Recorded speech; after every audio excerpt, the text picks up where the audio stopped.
Now a hernia is basically going to have all of the things that you already have seen during lab. More than likely, you're going to have either a major or minor tray.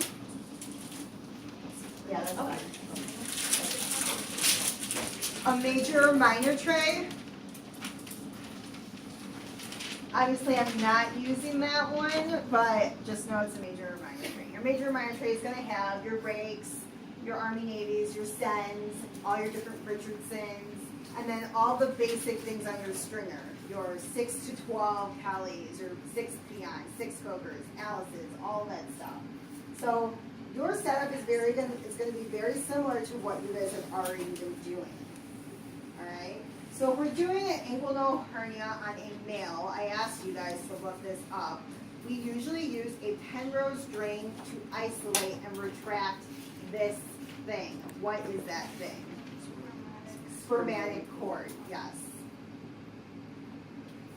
Obviously, that's really important that we don't want to incise that or mistaken that as a vessel because, you know, you just don't want to do that. Just give them like this to me. Yes. So you guys use a Penrose drain to isolate and retract the spermatic cord for a male inguinal hernia. So again, you guys, very simple. You have your retractors on one side, your everything that you're not using on your stringer on this side. What I did a little different, as you guys can see, is I actually put a little roll on the side here to put my needle holders and scissors. That's typically, I do that just because of the convenience of at the very end of the case, it's separated, I can access it, that sort of thing. So are you just working strictly at the back table then? No, I have that. All right. So, where would you be standing On the opposite side you're working on? for inguinal? What? Right or left? If that's it, it's a left hernia. Right. Yes. So for this one, you'll be standing opposite of the surgeon. So here we go. Let's pretend like that's the patient over there.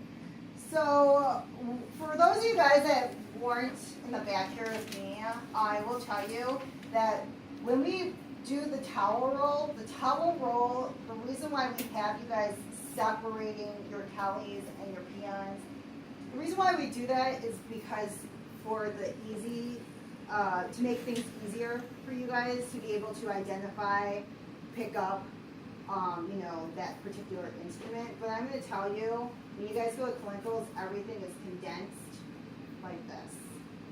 You guys see that? like this. So, like Kathy and everyone said, I don't know if you guys noticed, we all do this differently. We all just set up differently. But what you'll find is my way is the best. I'm kidding. I have you on video. You guys is that. Okay. So, you know, obviously I have my Kellies closest to me. I typically will put 4 Kellies. Kellies are going to be used for anything from clamping to tabbing suture to help dissect, that sort of thing. Also, I have 2 peons, 2 Alice's, 2 Babs, and 2 Cokers. So do you guys see how that's very similar to what you guys already have? She talked about sponge sticks. I always have 1 loaded on my field, and I typically, that's the last thing, part of the roll that I have. And then I have the other one on the side. Some people, you'll see them, they'll have it up like